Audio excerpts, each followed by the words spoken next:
Ladies and gentlemen, welcome back to the channel, and it is finally time for the long-awaited Battlefield 6 Impressions video. This beta is blowing up like crazy. Hundreds of thousands, more likely millions of people have been flooding the servers, and EA is doing everything they can to keep up. They've had to expand the servers a couple of times now. There are lots of maps and guns, and of course the vehicles and the class system. There is so much to go over in this game, and I want to touch on as much of it as I can in this video. Before we get started, however, I have to put out this little caveat. I have to lay out the simple framework for the video, some ground rules, if you will.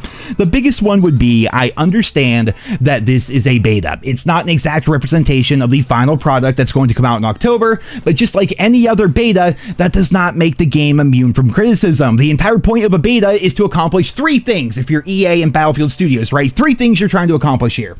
Number A, you want to market the game like crazy, and job well done, they've definitely accomplished their goal. This beta is blowing up. Number B, they want to test out the game a ton and gather lots of feedback from the player base, keyword there being feedback. And then of course, number C, they want to stress out the servers and have the community kind of help them get everything dialed in for launch. That is the point of a beta, right? As fans of the game and fans of the franchise, it is our duty to give honest, constructive feedback in good faith to help the developers fix problems and make the game better. All ships are supposed to rise in this scenario, and I have a ton of great things to say about the game, but I am always 100% honest with you guys, so I'm not going to sit here and act like the game is perfect or anything like that. Like, it's very far from that, and I'm sure people with zero attention span are already commenting, it's just a beta, as if that's some sort of like blanket term that makes the game immune from any form of criticism, when in reality, that is literally one of the three reasons why the beta is here in the first place. Devs need feedback, they need criticism, so long as it's constructive, and that's what I want to do here today. I want to talk about the good,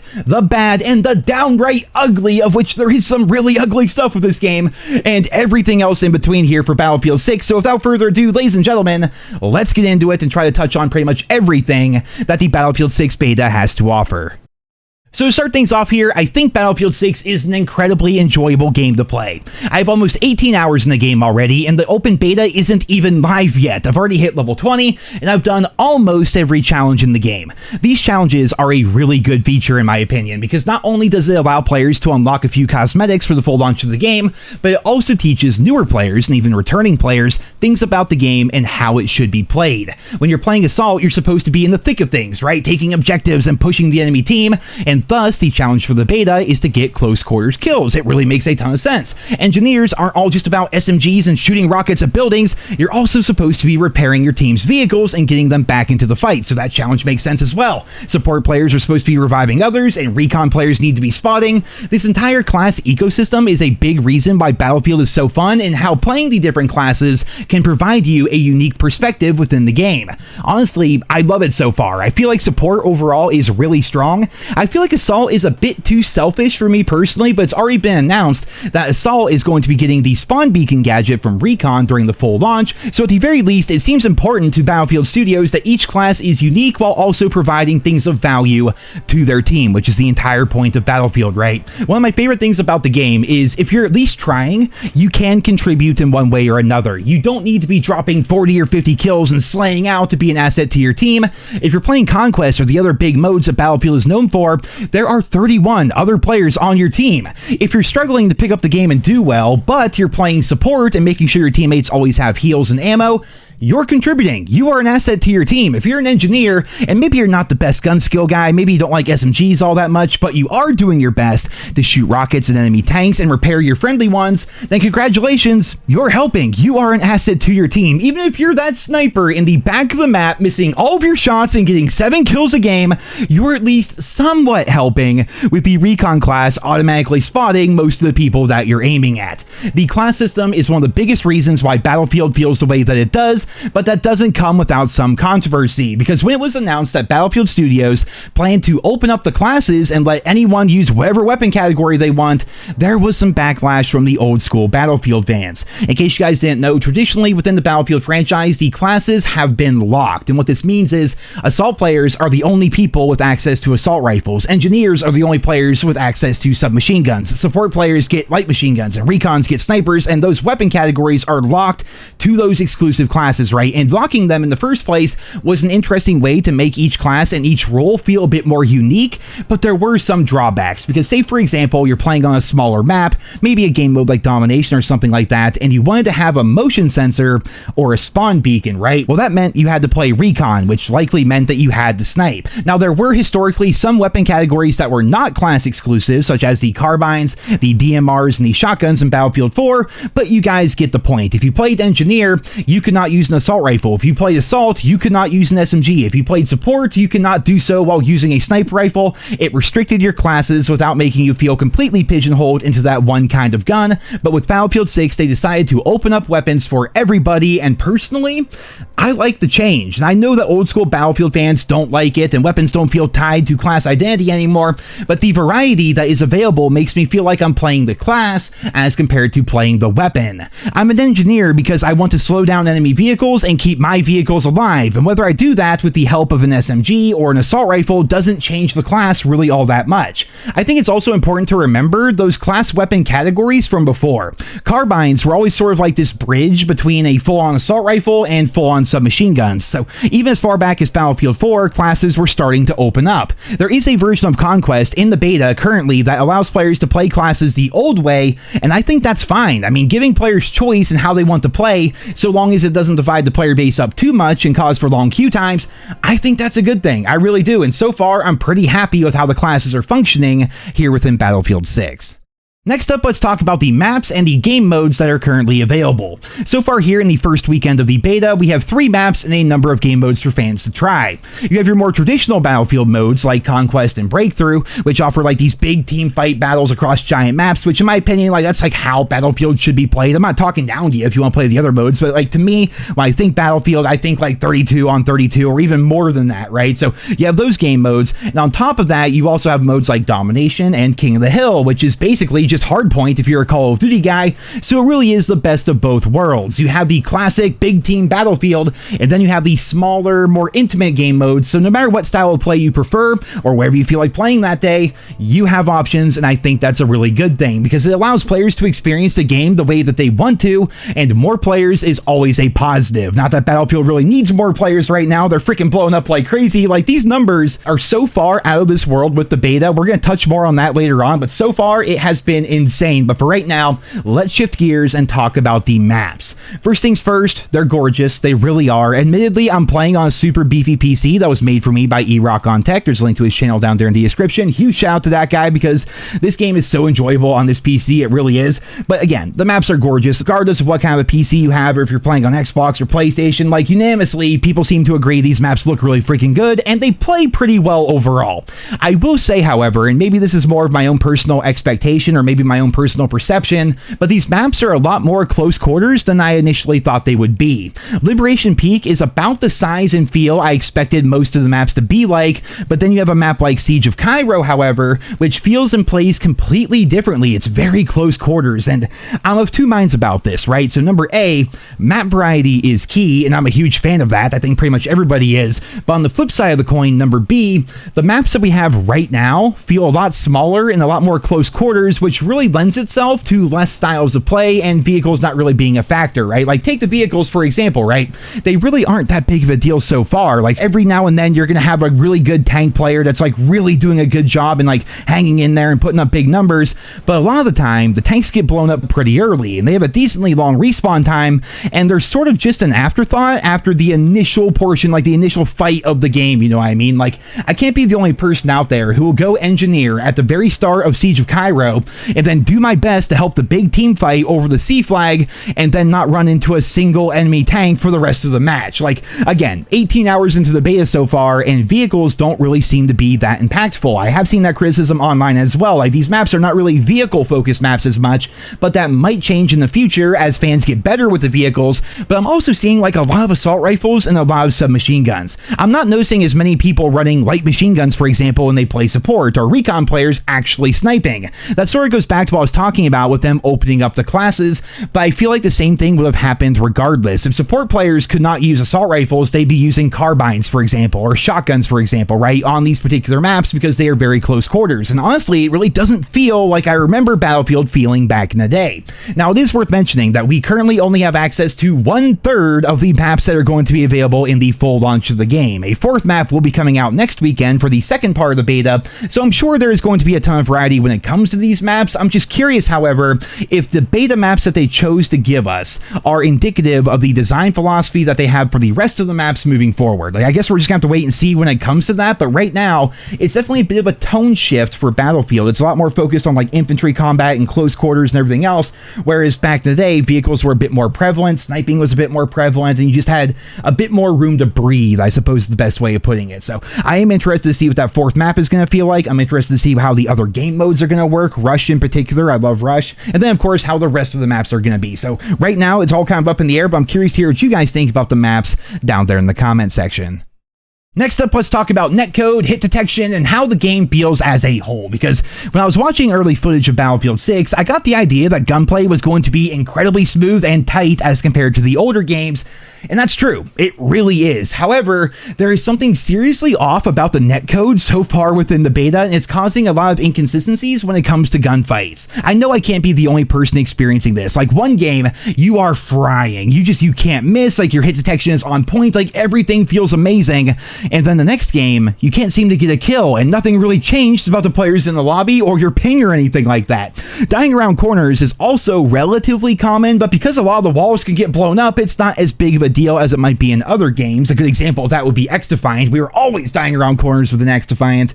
It happens here in Battlefield 6, but it's not really that big of an issue. But my thing is more or less like hit detection, hit registration, and just how the netcode feels overall. If I had to make a comparison, Battlefield 6 sort of feels like it fits somewhere in between Call of Duty and X-Defiant when it comes to hit registration and just overall feel of the time to kill. The servers at times have been incredibly inconsistent, but that's something I'm really not all that worried about because, again, it is a beta, and this is literally the place where they gather server information and data, and from there they can make adjustments. And also, it's worth mentioning, the game itself is stressing the hell out of the servers because the game is blowing up like crazy.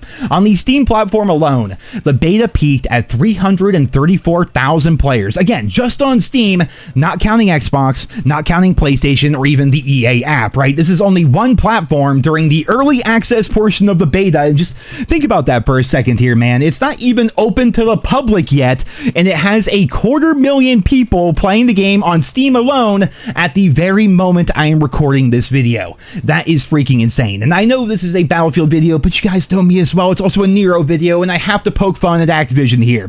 Do you guys want to know how bad COD is doing right now? Because look at this, man. Less than 1/4 of the players of the Battlefield beta on Steam. That's freaking horrendous, even though Season 5 just came out today as well. And remember when they got rid of Modern Warfare 2 and Modern Warfare 3 from the COD HQ? That part is so freaking funny to me because right before those two games got removed from the COD HQ, COD peaked one day at 80,000 players, right? And so after removing those games, it peaked at 60,000 players, which is a 25% decrease. But the kicker here is even though Season 5 came out, the numbers just keep going down, and Call of Duty hasn't even hit 60,000 players in any of the past 5 days. It's absolutely embarrassing. It just keeps going down, and it proves two things. Number A, Call of Duty fucking blows right now. Sorry for being blunt, but it's true. Activision have done it to themselves. And number B, Battlefield is blowing up right now, and fans are really excited for the game. For me, I feel like Battlefield 6 has delivered pretty much everything I was hoping for, but there are definitely some problems and issues, so let's go ahead and talk about those next. Like in any video game beta, problems are to be expected. You know, bugs here, issues there, and Battlefield 6 is no exception. As I mentioned earlier, the netcode is pretty rough so far. Hit detection at times feels all over the place. Shotguns are completely busted. Just like Post Malone said, if you use a shotgun, your mom's a hoe. It's really that simple. And then, of course, we have that classic Battlefield jank. A great example of that would be friendly players not having heads or arms. really off-putting there. It's not game-breaking whatsoever, and I'm sure it's going to be fixed, but the reason why I noticed that in the first place is a bit more game-breaking, because sometimes the game just refuses to allow you to spawn in. Like, you'll be sitting there spamming the respawn button, whether it's on your HQ or an objective or on a friendly player or whatever, and it just straight up doesn't work, man. You're straight up stuck in limbo. And you might say, okay, it's a beta bug, I get it, it's not that big of a deal, but sometimes when that happens and you can't respawn where you need to be, sometimes things happen in the game. Suddenly that area gets lost. Now suddenly you're forced to spawn super far back. Suddenly the other team gets the advantage because you weren't able to spawn in and contribute to your team. It's really frustrating to deal with, just like the controller settings. And interestingly enough, the Steam page, which is where I play the game, for the beta says that the game was not made with controllers in mind, and I think that is incredibly evident as soon as you try to play the game.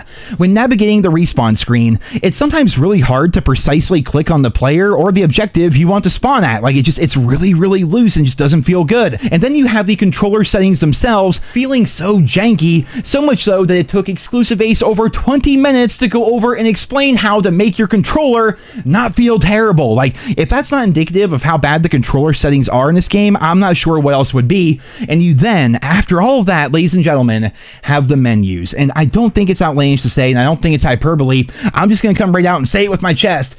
These are some of the worst freaking menus I have ever seen in a video game ever. Not just Battlefield, not just COD, in any video game ever. The Battlefield 6 menu system, on controller anyway, makes Modern Warfare 2's Hulu Netflix menus look good. That's how bad they are, right? So a lot of folks were happy to see the firing range in the game, right? And I was too, but it's also incredibly janky right now. I hope they plan to add a bunch more features to it at launch. I think the X-Defiant firing range was one of the best examples of like a modern game's firing range. The COD Mobile firing range, for crying out loud, is also really freaking good. But right now, the only way to test out anything in the game is in the firing range, and there is no options menu there. So right now, as it sits, let's say you want to adjust your sensitivity before joining a match. I mean, it's a fairly common thing to do. Everybody's going to want to try it, and it's a good thing they made it so simple for us to do. So all you need to do if you want to adjust your sensitivity and test it out is go over to your loadouts, pick a class, hover over your gun, hit customize, and then from there you can enter the firing range and test your sensitivity.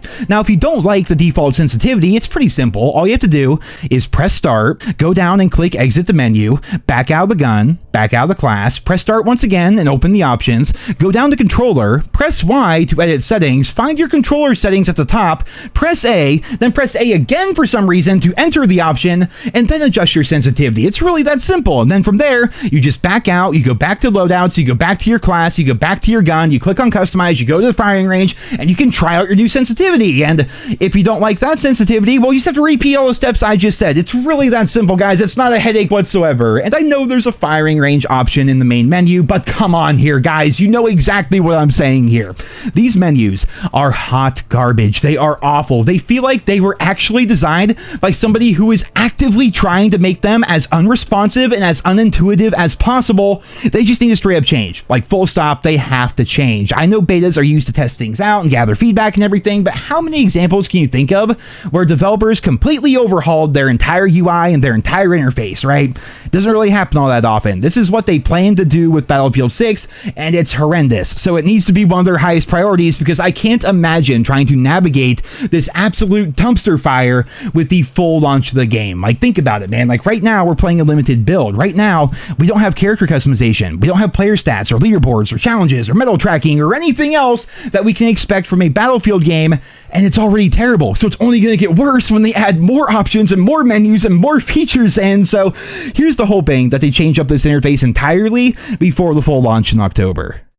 Well, ladies and gentlemen, the beta of Battlefield 6. I mean, so far, I'm enjoying it. Like, when I first started playing and knocking off the rust, I found myself getting frustrated, especially when playing Conquest, right? Which was weird, because I used to play, like, only Conquest and only Rush back in the day. What ended up changing that was coming to the realization, not that Battlefield isn't Call of Duty, but rather that Battlefield is inherently a casual game. I was taking the game too seriously and making it unfun for myself. So, for all the epic moments, right, and all the explosions and the crazy comebacks and the over-the-top stuff in the jank and being blown on top of the map for some reason because somebody shot you in the head. This was a really funny clip here. It's over there on my Twitter, but for all that stuff happening in the game, it makes it feel so intense, but it's also inherently a very casual experience.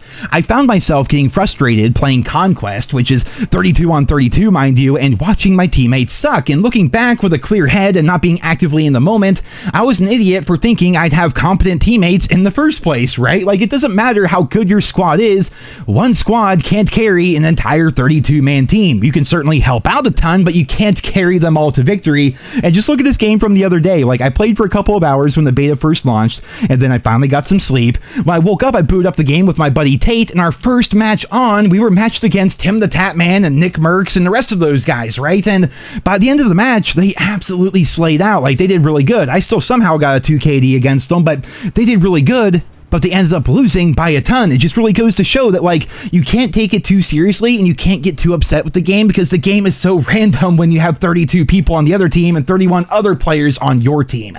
I find that Battlefield really isn't that tough of a game to get into. Like, I did have the added benefit of having played Battlefield 3 and 4 so much back in the day, but pretty much every match I play of this beta is a 2 to 3 KD while also topping my team in terms of flag captures, and I really love that. And obviously, when people revive you, that's saving you from a bunch of deaths, but still, like, I'm physically addicted to playing the objective in any online video game. So Battlefield is a great game to go and do that in. And once I got over the fact that I can't carry 31 other people to victory, I started having a whole lot more fun. Like, suddenly being shot at by like 15 different people from 13 different angles while trying to capture a flag wasn't as annoying. It's freaking Battlefield, man. Just like, get out there, do your best, have fun, play the fucking objective, and enjoy the absolute chaos that a sandbox shooter like this can offer. When I'm not fighting beta bugs or netcode issues, the game really is a lot of fun. But on the flip side of things, when I am fighting netcode issues and my respawn button isn't working and my hit detection is off and we're losing by 300 tickets and I'm running uphill in the mud just to get sniped in the face,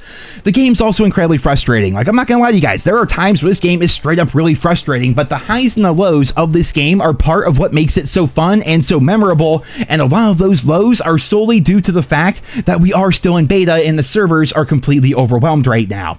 Not to bring everything back to Call of Duty, but when I play COD, I don't get mad. I just feel apathy. I don't care. There are no highs, there are no lows. I am numb when I play Call of Duty, whereas Battlefield evokes emotion, and that is a good thing. I fully anticipate that with the full launch of this game, maybe after the initial launch week, like the launch week's gonna be insane, I feel like eventually things are gonna be incredible, right? I feel like everything will be smoothed out, the full breadth of the weapons and classes and leveling and progression will all be there, and then we're of course gonna have all the maps and the extra game modes, and we're really gonna be able to take Battlefield for a ride, and I really can't wait. Like, this is exactly what I needed, man. Like, I needed a relaxed, fun shooter like this to play. And if you're wondering about skill-based matchmaking, it doesn't exist in this game, or if it does, I have not noticed it whatsoever. And there are AI bots in the game, but I can't even play against them because I'm too high of a level. So I do want to cover both those things in a separate video, because I honestly feel like this video has gone on for long enough. Just overall, my impressions of the beta are really positive when it is working properly. Battlefield jank is almost like a running joke within the community, and this beta is no different, but when the game is running smooth, it feels really damn good. And if Battlefield 3 and Battlefield 4 are like the 9s or 10s of the goodness scale for the series, then I feel like right now Battlefield 6 is like a 7. You know, I mean, obviously there's room to improve. We are still in beta, but we've also still barely scratched the surface when it comes to what this game has to offer, and I can't wait to experience all of that with you guys here on the channel. So for right now, I'm going to wrap up this video here today. I hope you guys all enjoyed it. Leave your thoughts and feedback on the Battlefield 6 beta down there in the comments. Be sure to sub if you're new around here. Thank you all so much for listening and for your continued support of my channel, and until next time, I hope you guys all have a wonderful day.